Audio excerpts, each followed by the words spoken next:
getting that French drain in here. We first had to get the grade level. It was really off from the previous excavator. Putting a drain right down here.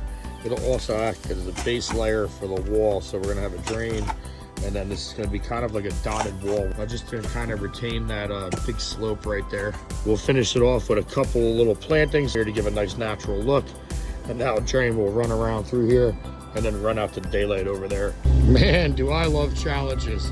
And trying to get this drain back in here is very hard, but you can see there's a drop as it comes towards me. And the reason for that is we have it pitched 2 inches every 10 foot. We want that perforated pipe to be pitched and the French drain to be pitched, so when we have tons of rain coming off this rooftop, we can capture that right here and send it down the front yard.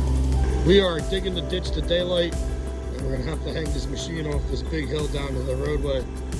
But we got the French drain coming in nicely around the building, and we'll be able to fill it in with pipe and gravel, and then we're gonna start some rock work back here. We did run a little short of some 3/4, but we can bring that up Monday morning in our dump truck. But the good thing is that we got behind the shed done with the French drain and the fabric. Raphael brought tons of the rock up here already, and we're gonna have a little bit bigger of an excavator than that, so we can start setting along that back wall. But we got tons of boulders up here already, and we have tons more located on the far end of the property. We have Dennis here from the maintenance department, as well as Abel, and we're building a nice little retaining wall here to retain the gravel from the shed.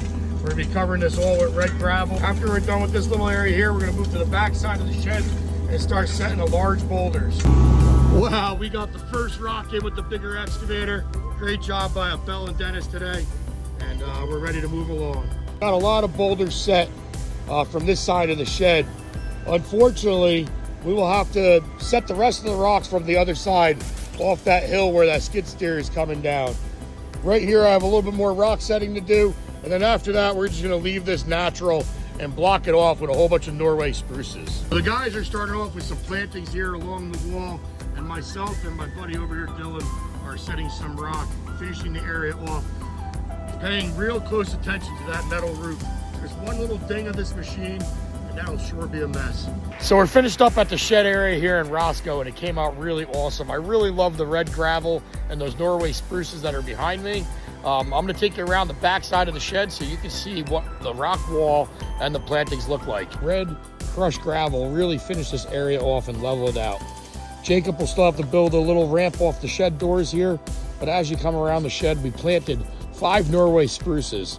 The reason for that is to kind of define the edge of the property back here, and then as you come around the shed here, got to do a whole bunch of rock wall terracing and plants. This boulder wall came out really, really awesome. A lot of 3-4 foot boulders here.